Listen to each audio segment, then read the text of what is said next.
On dépense des milliards pour protéger notre cœur physique.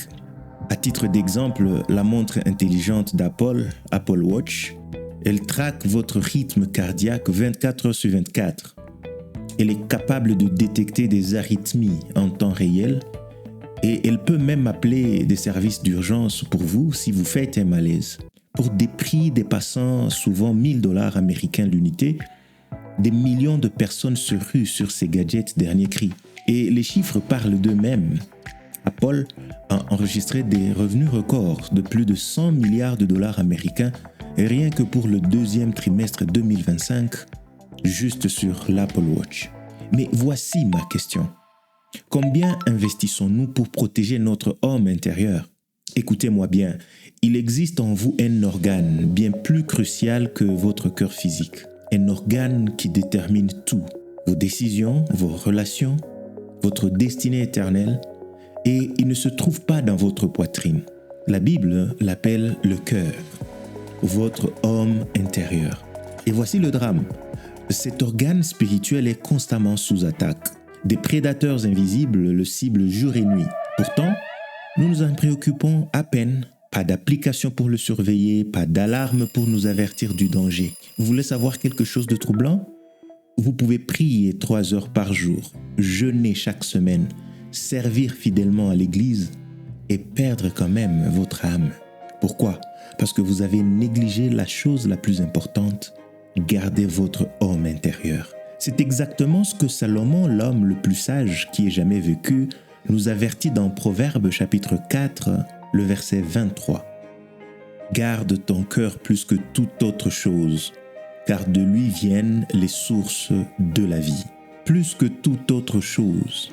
Pas votre ministère, pas votre réputation, pas même vos disciplines spirituelles, mais votre cœur. Aujourd'hui, nous allons parler exactement de ce qu'est ce cœur, cet homme intérieur, et surtout, comment le protéger efficacement selon les Écritures. Bienvenue dans la cardiologie spirituelle.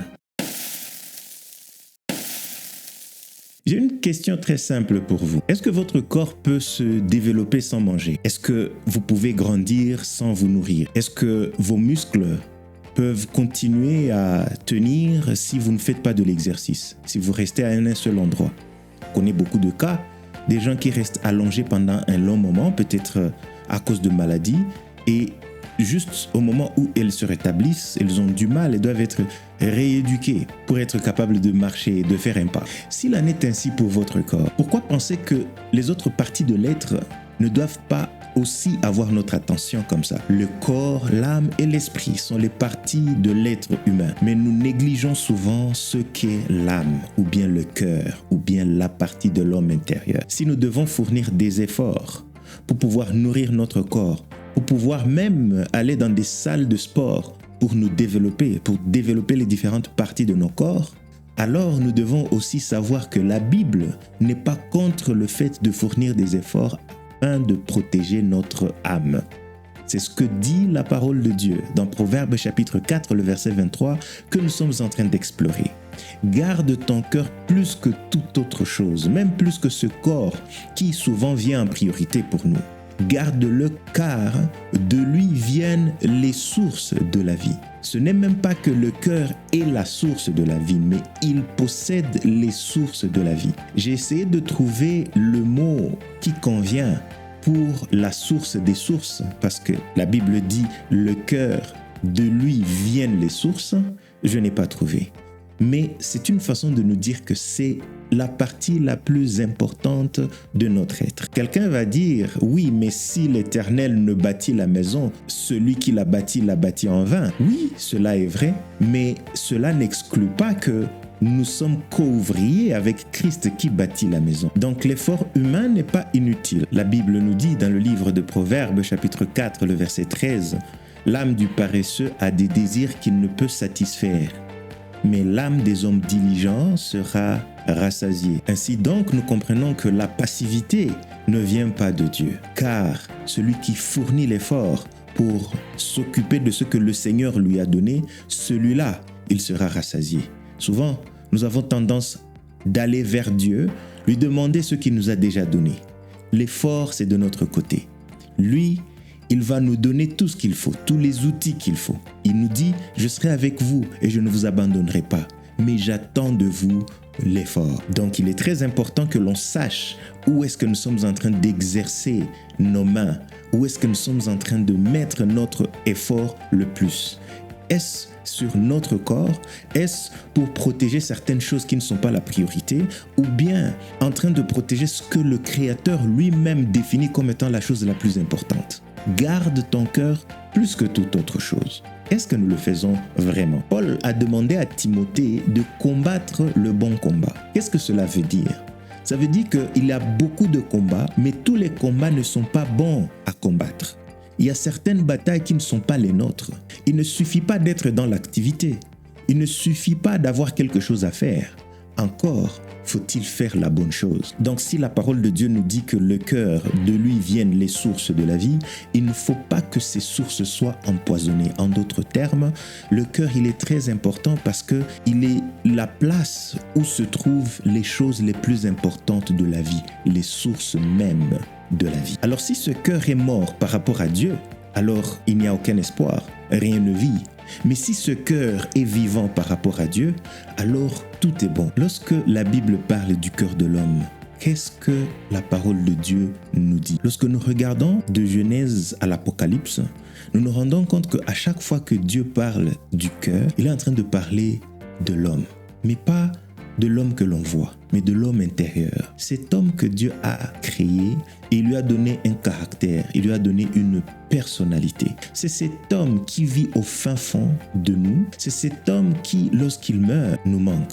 Vous voyez, lorsque quelqu'un meurt, on va l'inhumer dans un cimetière. Mais pourquoi on ne peut pas garder son corps avec soi? Après tout, c'est son corps. Mais c'est parce que le vrai homme est parti. C'est cet homme, lorsqu'il voyage, il n'est pas avec nous, il nous manque. Nous avons envie de l'appeler et de lui parler. Et lorsque cette personne nous parle, nous pouvons ne pas être en train de la regarder, mais nous sentons sa présence, nous entendons sa présence, nous voyons et nous savons que cette personne-là, elle est avec nous. Donc c'est la partie immatérielle, c'est la partie invisible de l'homme. C'est ça le cœur de l'homme. Non pas celui qu'on opère et que quand on ouvre la poitrine, on trouve. Non, mais c'est le siège de la personnalité ou bien le siège du caractère de la personne. La parole de Dieu nous dit dans 1 Pierre chapitre 3, le verset 3 à 4, « Ayez non cette parure extérieure qui consiste dans les cheveux tressés, les ornements d'or ou les habits qu'on revêt, mais la parure intérieure est cachée dans le cœur, la pureté incorruptible d'un esprit doux et paisible qui est d'un grand prix devant Dieu. » Donc c'est cette partie-là qui donne à l'homme le caractère et c'est de ça que l'apôtre Pierre parle. Il dit, ce qui est de l'extérieur, n'y donnez vraiment pas beaucoup trop d'attention, beaucoup plus que le cœur qui est à l'intérieur. Alors ce caractère, cette partie que l'on ne voit pas, le fait qu'on ne la voit pas, souvent, elle fait qu'on la néglige. On pense que cet homme-là n'existe pas. Et la santé de l'homme intérieur, on s'en occupe peu. On n'y pense pas. C'est souvent quand on traverse des moments de difficulté, des troubles parfois mentaux, que l'on entend dire « mais il faut aller consulter des spécialistes ». Peut-être que c'est un problème de santé mentale.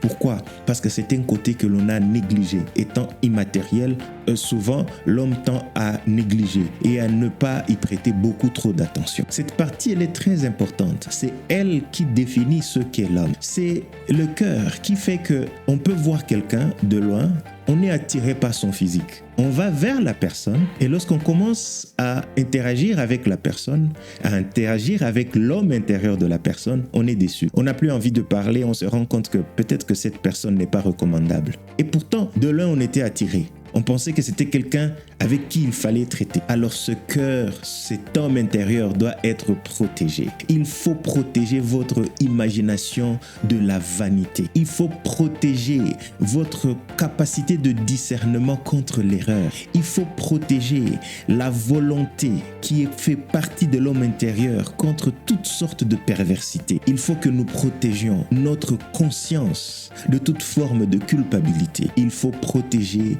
nos sentiments de tout désir de faire du mal. Et c'est à ça qu'on a été appelés. C'est ça que ce verset est en train de nous dire. Nous sommes appelés à fermer la porte à tout ce qui s'oppose à Dieu dans notre vie. 1 Corinthiens chapitre 6, le verset 12 nous dit « Certains disent « Tout m'est permis ». Oui, mais tout n'est pas bon pour vous. Tout m'est permis, c'est vrai, mais je ne veux pas être esclave de quelque chose. » Avant de connaître Dieu, ce cœur, il est vraiment loin de Dieu. Il est tortueux par-dessus tout. Il est complètement perdu. La chair a la domination totale en ce moment-là sur tout le cœur. Mais étant sauvés, nous sommes, oui, toujours dans la chair. La chair, au lieu de dominer sur nous, enfants de Dieu, elle est devenue notre adversaire. Elle nous combat. Nous sommes tout le temps combattus par la chair. Notre cœur devient vulnérable. Avant, il était à la merci, sous la domination.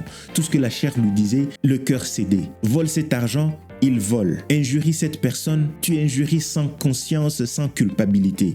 Mais le jour où Dieu a envoyé son esprit en nous et nous avons été réveillés par rapport à lui, il est venu habiter en nous. La domination que la chair avait sur nous est tombée. Mais nous sommes toujours dans la chair et nous sommes toujours combattus par la chair. C'est pourquoi ça nous arrive de broncher. À chaque fois, nous avons un adversaire qui vient contre nous. Alors celui qui est combattu, il veille à ce que l'ennemi ne prenne pas le dessus.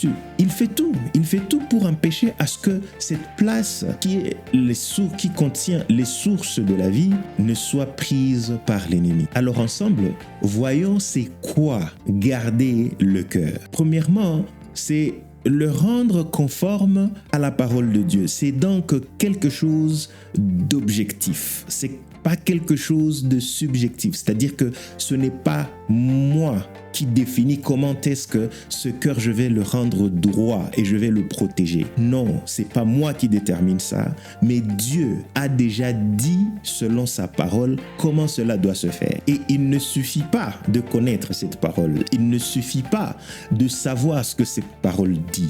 Mais il faut aussi qu'il y ait une conformité entre ce que nous sommes, ce que nous faisons et ce que cette parole est en train de dire. Parce que souvent, on s'arrête à la théorie. On est théorique par rapport à la chose de Dieu. Mais est-ce que du lundi au dimanche, ce que la parole de Dieu nous demande, est-ce que nous le faisons? Est-ce que ce cœur s'y met vraiment? Pensez au code de la route. Tu peux connaître le code de la route. Par exemple, savoir que quand il y a une ligne continue, tu ne peux pas dépasser. Mais faut-il encore une fois que tu sois en conformité avec cela lorsque tu es en train de conduire? Parce que c'est possible de dépasser et aller à l'encontre de ce qui est indiqué sur la route. Donc, connaître la parole de Dieu n'est pas une garantie. Connaître ce que Dieu dit, demande, n'est pas une garantie. Il faut aussi que nous soyons en conformité. C'est la première étape vers le fait de garder son cœur. Nous avons des exemples dans la parole de Dieu. Lorsque Marie, l'ange l'a visité, la parole de Dieu nous dit dans Luc chapitre 2, le verset 19, Marie gardait toutes ces choses, les choses que l'ange lui disait, il les gardait dans son cœur, il les repassait dans son cœur. Il les gardait et les repassait dans son cœur. C'est très important que lorsque la parole de Dieu arrive, nous entendions, nous sachions ce qu'elle dit, mais est-ce que nous y revenons? Est-ce que nous y retournons? Est-ce que nous allons encore regarder, voir, comprendre en quoi est-ce que cela s'applique pour nous? Donc la parole de Dieu doit réguler, c'est-à-dire qu'elle doit nous donner les règlements, mais elle doit aussi être en conformité avec ce que Dieu demande. Donc régulation et conformité. Ces choses-là doivent aller ensemble si notre cœur doit être protégé. En d'autres termes, s'abstenir du meurtre ne suffit pas. Faut-il encore que la colère soit débarrassée de nos cœurs? S'abstenir de l'adultère et ne pas tromper votre femme, votre mari ne suffit pas. Faut-il encore que la convoitise qui vit au fin fond du cœur soit ôtée? La parole de Dieu nous dit dans Proverbes chapitre 16, le verset 2, « Toutes les voies de l'homme sont pures à ses yeux, mais celui qui pèse les esprits, c'est l'Éternel. » Il faut que nous soyons en conformité avec ce que l'Éternel demande. Il faut que Dieu seul soit le juge de nos vies. Non pas ce que nous voyons selon nos yeux, non pas nous selon les voies que nous trouvons étant pures à nos propres yeux. Parce que chacun, ça c'est ce qu'on appelle être subjectif, ce que je trouve beau à mes yeux, ce que je trouve correct selon moi, et si je marche selon ça et je me dis que tout est bon, je me trompe. Mais celui qui pèse les esprits, c'est l'Éternel. Nous devons être en conformité avec celui qui pèse les esprits, qui est l'Éternel, le Dieu des armées. Alors nous devons savoir quelles sont les motivations derrière nos actes, derrière les actions que nous posons.